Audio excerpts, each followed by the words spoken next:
Meus amigos, minhas amigas, abençoados e abençoadas. Mais um vídeo sobre ação penal. Na aula anterior nós terminamos de falar sobre condições da ação penal. Falamos das genéricas, falamos das condições específicas. Na verdade eu falei só da representação do ofendido, mas nós temos também a requisição do ministro da Justiça. E temos outras questões, né? No caso de crime de tráfico de drogas, precisa do laudo pericial dizendo que aquele material é droga. Não qualquer droga, mas a droga que está relacionada na portaria 344/98 da Anvisa. E temos alguns outros exemplos de condições específicas. Mas as principais, para essa visão panorâmica que eu estou dando, no segundo momento vamos aprofundar, vamos descer de nível, um nível mais profundo sobre esse tema, mas no primeiro momento, essa visão panorâmica. Então a gente vai falei da representação, vamos voltar a falar, eu falei da representação como condição específica da ação penal. Mas nós vamos ter que trabalhar sobre esse instituto, direito de representação, e também sobre o instituto requisição do ministro da Justiça, que é outra condição específica da ação. Mas agora o que eu quero que vocês observem é esse organograma que eu coloquei aí. Classificação das ações penais. Visão panorâmica. Ação penal é pública ou ação penal é privada.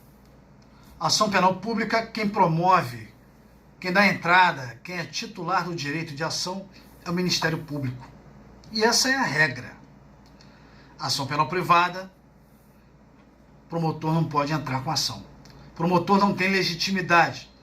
Quem tem legitimidade é a própria vítima, ok? É a vítima que vai ter que contratar advogado, pagar honorários, pagar custas judiciais, pagar taxa judiciária, pagar para ter perícia. É óbvio, se não tiver condição, aí é Defensoria Pública, vai fazer jus à gratuidade de justiça. Mas a regra é a ação penal ser pública. Excepcionalmente será privada. Como é que eu sei se determinado crime é perseguido por intermédio de uma ação penal pública ou é perseguido por intermédio de uma ação penal privada? Como é que eu sei? Bom, a regra é a ação penal pública. Se a lei descrever o crime, se a lei descrever a pena e não falar nada sobre queixa, é porque estamos diante de uma hipótese em que cabe ação penal pública. Ok? Mas algumas vezes, exceção, poucas são as hipóteses em que o legislador descreve o crime, descreve a pena do crime, e depois ele vai descrever que esse crime somente se procede mediante queixa.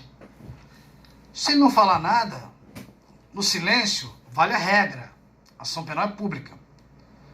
A exceção é ser ação penal privada. Então, quando se tratar da exceção, o legislador vai ter que falar expressamente.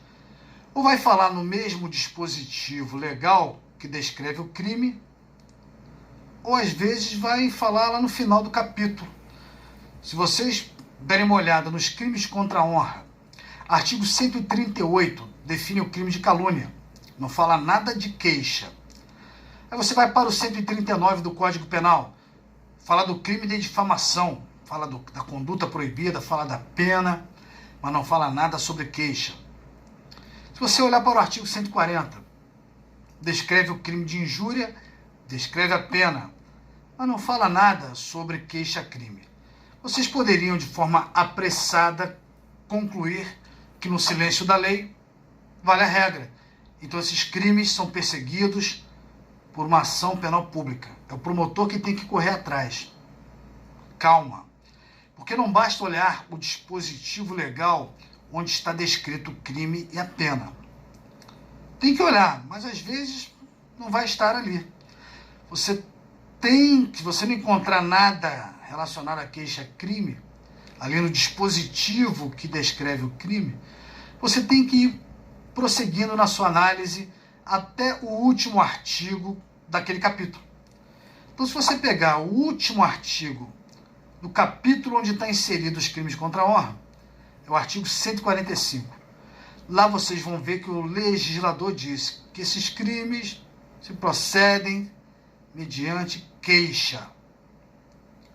Tem algumas exceções, mas como regra, esses crimes contra a honra se procedem mediante queixa. Ou seja, qual a conclusão que eu chego? Crime de calúnia, crime de difamação e crime de injúria são crimes de ação penal privada. Quem entra com ação penal é a própria vítima. O promotor não pode. Tem exceção, tá? Depois a gente trabalha as exceções. Um abraço, mais um vídeo para vocês. Espero que tenham gostado e até a próxima.